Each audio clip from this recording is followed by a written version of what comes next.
అధిష్టానం సరికొత్త వార్తల ప్రపంచం. అధిష్టానం వాక్ స్వతంత్ర ప్రజాబలం. వెల్కమ్ టు అధిష్టానం టీవీ. మొదగా బులెటిన్లోని హెడ్లైన్స్. ఏపీలో నారావారి రెడ్ బుక్ రాజ్యాంగం నడుస్తుంది. మాజీ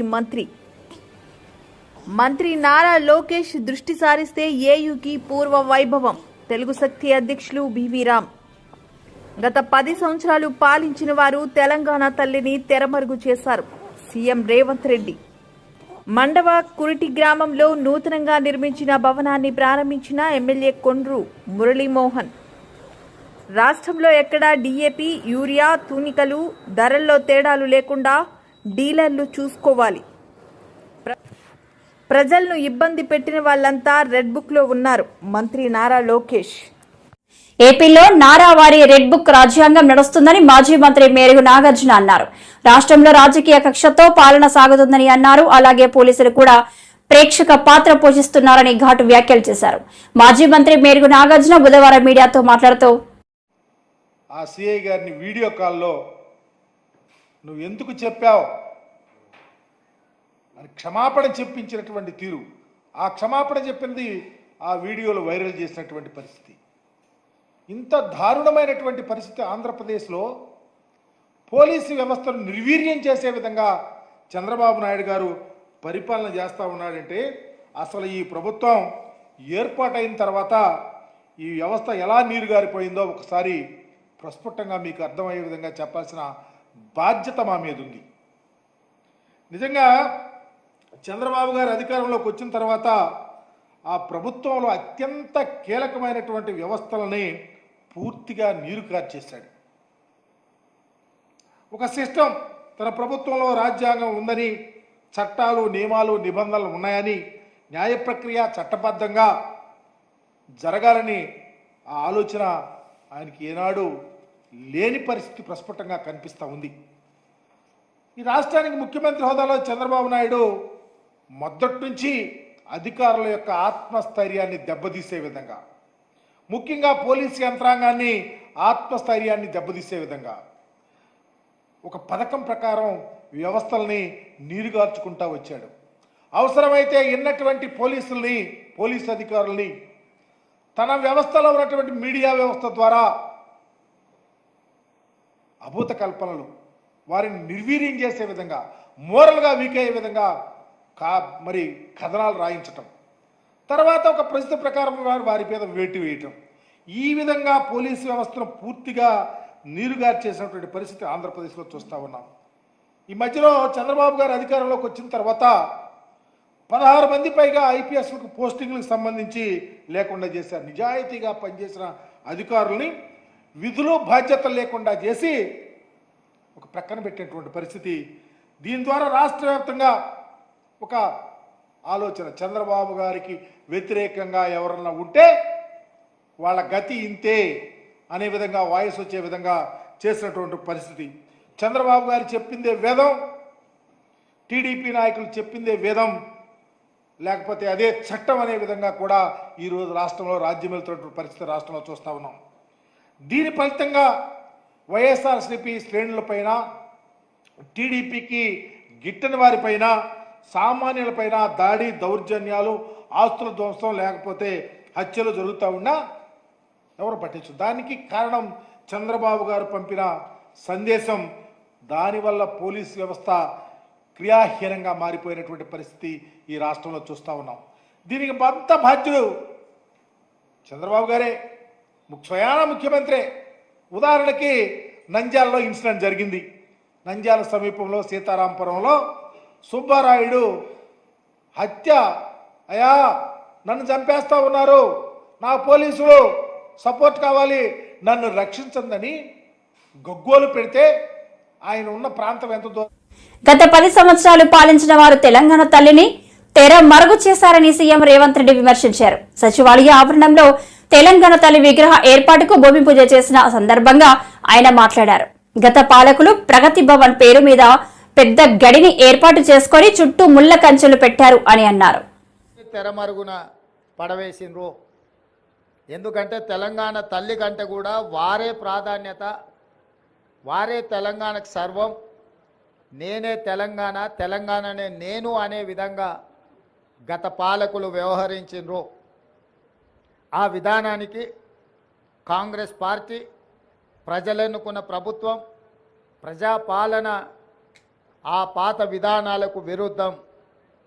ప్రగతి భవన్ పేరు మీద పెద్ద గడిని నిర్మించుకొని చుట్టూతా ముళ్ళ కంచెలు ఏర్పాటు చేసుకొని వందలాది మంది పోలీసుల పహారల మధ్యలో వారు భద్రంగా అక్కడ ఉండి తెలంగాణ ప్రజలకు ప్రవేశం లేదు అని నిషేధించిన ప్రగతి భవన్ను ప్రజాభవన్గా మార్చి జ్యోతిరావు పూలే భవన్గా ఈరోజు తెలంగాణ ప్రజలు ఏ సమస్యలు ఉన్నా స్వేచ్ఛగా లోపలికి వెళ్ళొచ్చు, అక్కడున్న ప్రజాప్రతినిధులకు, అధికారులకు విన్నవించవచ్చు, ఆ సమస్యల్ని పరిష్కరిస్తాము అని చెప్పి గడిగా మారిన ప్రజాభవన్ను ఈరోజు వాళ్ళు ప్రగతి భవన్ పేరు మీద ప్రజలకు దూరం చేస్తే ప్రజాభవన్ పేరు మీద మన ప్రభుత్వం ప్రజలకు అందుబాటులోకి తీసుకొచ్చి దేశానికే ఆదర్శంగా ఈ ప్రభుత్వం నిలబడ్డది. అదేవిధంగా సచివాలయం తెలంగాణ పరిపాలనకు గుండెకాయ. తెలంగాణ ప్రజల యొక్క ఆకాంక్షలు నెరవేరాలన్నా, తెలంగాణ రాష్ట్ర అభివృద్ధి జరగాలన్నా ఈ సచివాలయం నుంచే విధానపరమైన నిర్ణయాలు జరగాలి, ప్రజాప్రభుత్వం పరిపాలన సాగించాలి, మంత్రివర్గ సహచరులు ఇక్కడి నుండే నిర్ణయాలు చేయాలి, ప్రజలు వాళ్ళ యొక్క విజ్ఞప్తులను, వాళ్ళ యొక్క సమస్యలను తెలియజేయడానికి ముఖ్యంగా మంత్రులు ప్రజలకు అందుబాటులో ఉండాలి. ఇది సచివాలయ విధి విధానాలు. కానీ 10 సంవత్సరాలు మంత్రులు కానీ, ముఖ్యమంత్రి కానీ, ఆనాటి ప్రజాప్రతినిధులు ఎవరు కూడా ప్రజలకు అందుబాటులో లేకపోవడం, ప్రజలకు సచివాలయంలోకి ప్రవేశమే నిషేధం జరిగింది. అదేవిధంగా తెలంగాణ తల్లి విగ్రహం 10 సంవత్సరాలు వాళ్ళు ఏర్పాటు చేయలేదు. దాదాపుగా 22.5 లక్షల కోట్ల రూపాయల ఈ 10 సంవత్సరాల ప్రభుత్వం, ఆనాటి ప్రభుత్వం ఖర్చు పెడితే తెలంగాణ తల్లి విగ్రహానికి అయ్యే 1 కోటి రూపాయలు అవుతుండొచ్చు మహా అంటే. అయినా వాళ్ళకు మనసు రాలేదు, తెలంగాణ తల్లి విగ్రహం పెట్టలేదు.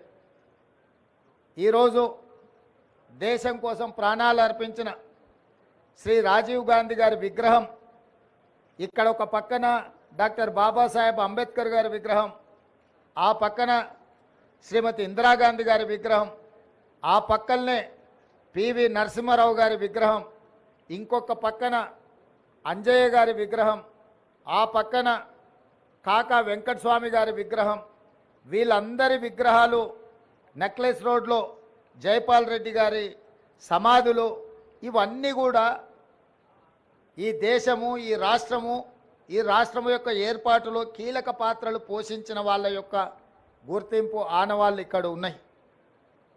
మరి ప్రధానంగా ఇందరి ఉన్న దేశం కోసం ప్రాణాలు అర్పించిన రాజీవ్ గాంధీ గారు లేకపోవడం ఒక లోటుగా భావించినము.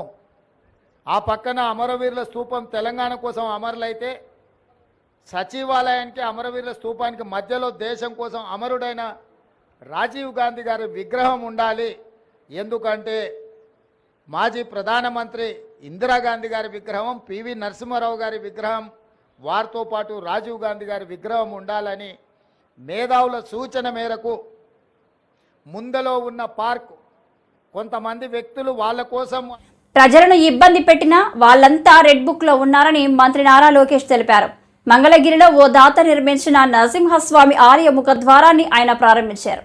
భక్తులకు స్వయంగా ప్రసాదం పంపిణీ చేశారు. అనంతరం మంత్రి మాట్లాడుతూ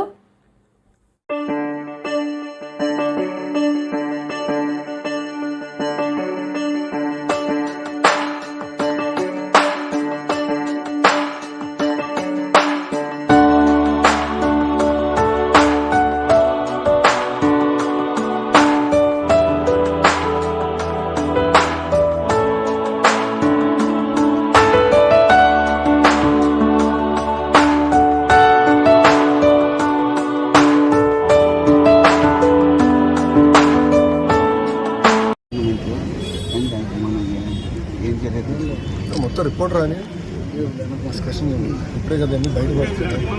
గత ప్రభుత్వాల్లో జరిగిన అవకతవకలు ఇప్పుడే కదా రెడ్ బుక్ అంటే ఏంటో, ఏ అధికారులు అయితే చట్టాలను ఉల్లంఘించి ప్రజల్ని కార్యకర్తలు ఇబ్బంది పెట్టారో వాళ్ళందరినీ మేము సీరియస్గా తీసుకుంటామని చెప్పడం జరిగింది. దాంట్లో భాగంగా ఏంటంటే ఒక్కొక్కరు కూడా బయటకు వస్తున్నా మాట్లాడే స్వేచ్ఛ వచ్చింది. ఆంధ్ర రాష్ట్రం మీడియా మిత్రులు కూడా స్వేచ్ఛ వచ్చింది, ప్రజాప్రతినిధులు స్వేచ్ఛ వచ్చింది, పులివెందుల ఎమ్మెల్యే కూడా స్వేచ్ఛ ఉంది. రోజు వెళ్ళిపోతున్నారు ఆయన పులివెందుల ఎమ్మెల్యేనే కదా, ఆయన కూడా స్వేచ్ఛ ఉంది కదా. ఆయన ఎక్కడ తిరగచ్చు, ఆయన తిరగచ్చు. ఆయన ఇప్పుడు ఆయన గేట్ కి తాడులు కట్టేది ఇవన్నీ లేదు కదా, ఆయన కూడా తిరిగే స్వేచ్ఛ వచ్చింది. అట్లా ఎంతంటే వెళ్ళండి. ఎవరు అంటే ఎవరైతే చట్టాలు ఉల్లంఘించారో వాళ్ళ పేర్లు ఉంటాయి. సో చట్టాలను వాళ్ళు ఉల్లంఘించాలని భావిస్తే వాళ్ళ పేరు ఉన్నట్టు. సింపుల్ సెల్ఫ్ వాళ్ళు విన్నారు. వాళ్ళ సమస్య చేసుకోవాలి. అది ఏం జరిగింది ఏంటి ఎందుకు సీరియస్గా తీసుకోవాలి. ఇది వదిలిపెడతాం. సంతకవిటి మండలంలోని మండవకూరిటి గ్రామంలో నూతనంగా నిర్మించిన సచివాలయ భవనాన్ని, పీహెచ్పీ అదనపు భవనాన్ని, గ్రంథాలయాన్ని ఎమ్మెల్యే కొండ్రు మురళీ మోహన్ బుధవారం ప్రారంభించారు. ఈ సందర్భంగా ఎమ్మెల్యే మాట్లాడుతూ అధికారులు సమయ పాలన పాటిస్తూ ప్రజలకు అందుబాటులో ఉండాలని అన్నారు.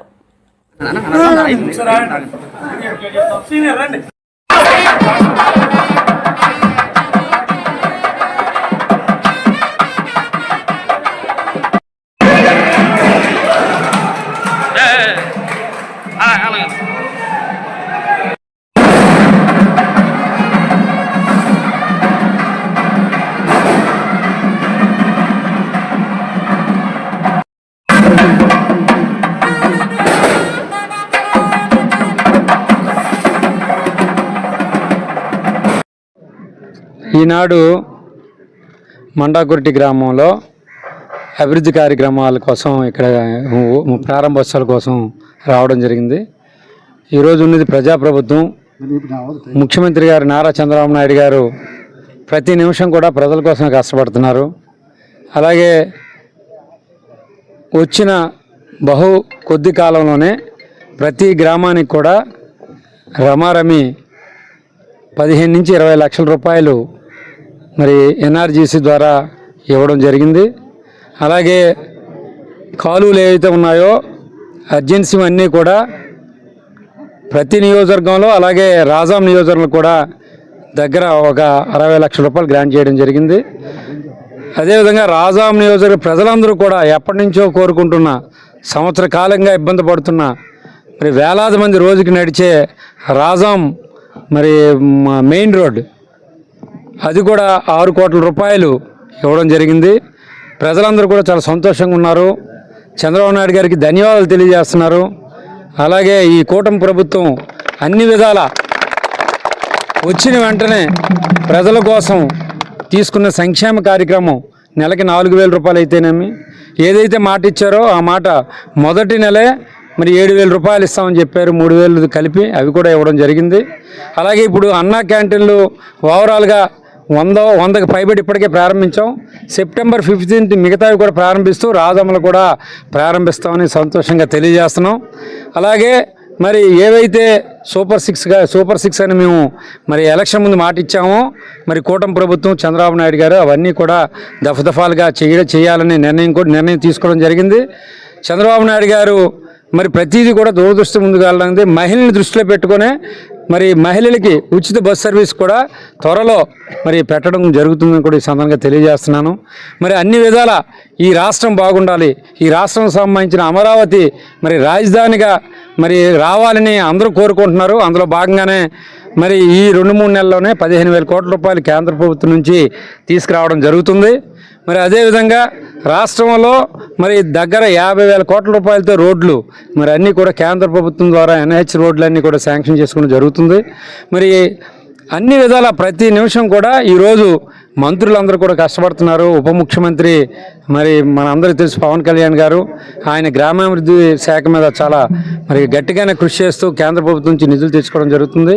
అలాగే మరి హ్యూమన్ రిసోర్స్ ఎడ్యుకేషన్ సంబంధించి కూడా మరి లోకేష్ బాబు గారు ప్రతిదీ కూడా జాగ్రత్తగా ఎడ్యుకేషన్ విషయంలో జాగ్రత్తలు తీసుకుని ఈరోజు ముందుకెళ్ళడం జరుగుతుంది. అలాగే స్కిల్ యూనివర్సిటీ ప్రారంభించడం కూడా ఆయన థాట్ కూడా మరి ఎవరైతే యువకులు ఉన్నారో ఆ యువకులకు ఉద్యోగం వచ్చే విధంగా చేయడం కోసం స్కిల్ యూనివర్సిటీ కూడా పెట్టాలని నిర్ణయించుకోవడం తీసుకోవడం జరిగింది. ఇలా అన్ని విధాల ఈ ప్రభుత్వం ప్రజాప్రభుత్వాన్ని నిరూపించుకోవడానికి రెండు సంవత్సరాల్లోనే ఈరోజు మనం నిరూపించుకోవడం జరిగింది. రానున్న కాలం అంతా కూడా స్వర్ణ ఆంధ్రప్రదేశ్గా తయారు చేస్తామని కూడా ఈ సందర్భంగా తెలియజేస్తూ సెలవు తీసుకుంటాం. రాష్ట్రంలో ఎక్కడా డీఏపీ, యూరియా, తునికలు ధరల్లో తేడాలు లేకుండా డీలర్లు చూసుకోవాలి. కొత్త చట్టాలను అనుసరించి నడుచుకోవాలి. రైతును మోసం చేస్తే ఉపేక్షించేది లేదు. ఎరువుల తయారీదారులు, డీలర్ల సమావేశంలో పౌర సరఫరాల శాఖ మంత్రి నాదెండ్ల మనోహర్. రైతును దృష్టిలో పెట్టుకుని అండగా నిలబడాలి, ఒక భరోసా ఇవ్వాలనే ఆలోచనతో గౌరవ ముఖ్యమంత్రి గారు చంద్రబాబు నాయుడు గారు, అదేవిధంగా ఉప ముఖ్యమంత్రి గారు పవన్ కళ్యాణ్ గారు కూడా అనేక సందర్భాల్లో మేము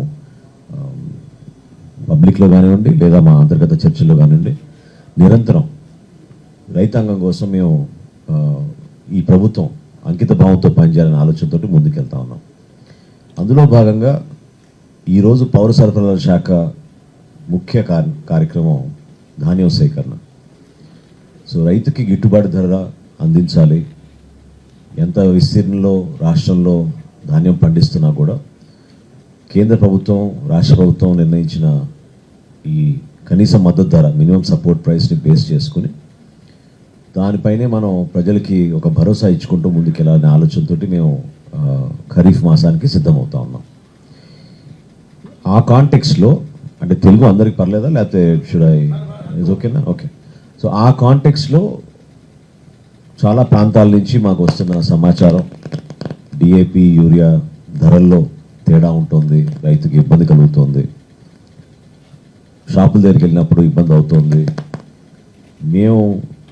మాకు సరుకులు ఉన్నాయి, నిల్వలు ఉన్నాయి, ఇబ్బంది లేదని మా మార్కెటింగ్ శాఖ, వ్యవసాయ శాఖ చెప్తున్నా కూడా ఎక్కడో విధంగా బ్లాక్ మార్కెటింగు, ఈ రైతుని ఇబ్బంది పడే కొన్ని సమస్యలు చాలా స్పష్టంగా మా దృష్టికి వస్తున్నప్పుడు నేను సజెస్ట్ చేశాను మన లీగల్ మెట్రాలజీ విభాగాన్ని ఒకసారి మనం పిలిపించుకుని మాట్లాడాలి. ఎందుకంటే ఎక్కడ కూడా రైతుకి ఇబ్బంది కలగకూడదనే ఆలోచన తీసుకురావాల్సిన బాధ్యత మనందరిపైన ఉంది.